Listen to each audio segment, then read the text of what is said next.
Video काय दाखवतोय? माझं घर आहे, जे घर तुम्ही पाहतायत ते माझं घर आहे, माझं बेडरूम आहे. बेडरूम मध्ये मी बसलेलो आहे, बनियनवर बसलेलो आहे. बाजूला माझा सर्वात लाडका कुत्रा हा माझ्या बेडरूम मध्ये आहे आणि एक बॅग तिथं अशी ठेवलेली आहे.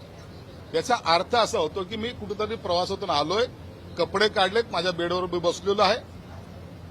अरे मूर्खानो, एवढी मोठी बॅग जर पैशाची ठेवायची असेल तर अलमाऱ्या काय मेल्यात का? त्या काय सगळ्या काढून टाकल्यात का? काय आल्याबरोबर नोटा आहेत त्या बॅग मी अलमाऱ्यामध्ये ठोसल्या असताना, परंतु कपड्याच्या बॅगला सुद्धा यांना नोटा, यांना पैशाशिवाय काहीच दिसत नाही.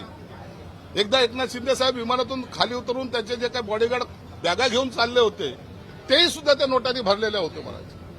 आता यांना कपडे ठेवायला काय बॅगा नाही लागत, यांना पैसे ठेवायला बॅगा लागतात, असं एकंदरीत यांचं वर्तन आहे. म्हणून हा कॉमन सेन्सचा गोष्ट आहे. माझ्या बेडरूम मध्ये प्रवासातून आलेली बॅग अशी लटकलेली कुठंतरी ठेवलेली उभी आहे ती बॅग, बाजूला माझा डॉग आहे आणि मी बेडरूमवर आहे, याची बातमी होते. मला आश्चर्य वाटतं की अशा बातम्या करायला यांना इंटरेस्ट कसा येतो? या मूर्खपणाचं लक्षण कुठून येतं?